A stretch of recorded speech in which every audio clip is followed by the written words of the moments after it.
Terezie Schubertová was a Czech writer, hospital nurse and spiritist. She was born in 1865 and died in 1942.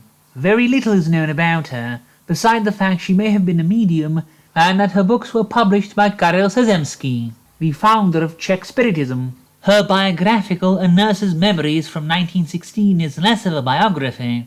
In fact, she reveals almost nothing about herself in it, and is more of a collection of quote-unquote true ghost stories. All of these are unverifiable, oftentimes featuring hunches and hindsight-bias-tastic clues of upcoming death. We have her admitting she nearly burned down an insane asylum by accidentally letting go of a carpet and nearly knocking over an oil lamp. But calling out to her dead mother made the carpet stop just short of toppling the oil lamp. Or she said a mysterious knocking in her ward meant someone was going to die. And it just so happened that a woman with consumption had complications and died. But she avoided being called negligent for not noticing till after. That sort of thing.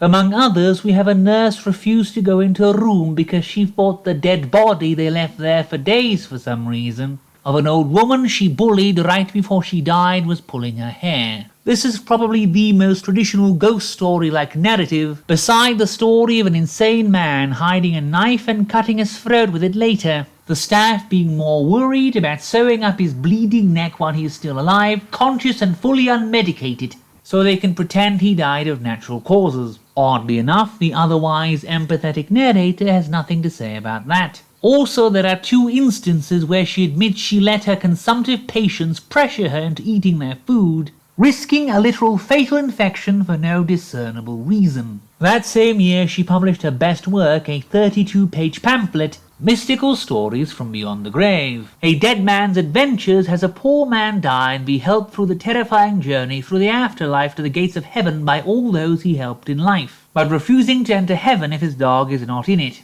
and leaves as those who are in heaven, like his mother or best friend, all betrayed him. Rejected Death concerns a woman who is to die before marriage but begs Death for more time, and then winds up having Death take her child away from her, it having been originally ordained she should die first to avoid the heartache of surviving her own child.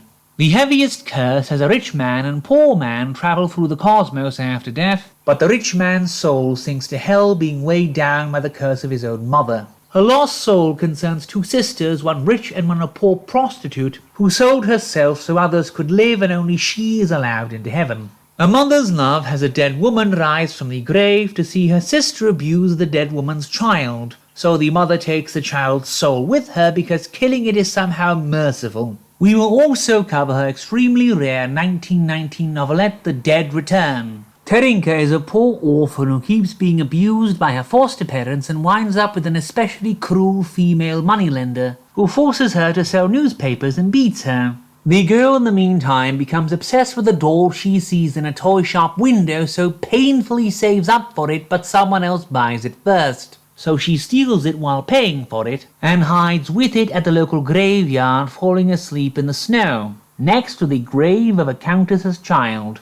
The mourning countess finds her and then adopts her, and is then told Terinka is her reincarnated daughter, who had to suffer years of abuse because she wanted to come back to her mother, and it's presented as being just. It is incredibly minor but much more readable than her true ghost stories from her first book.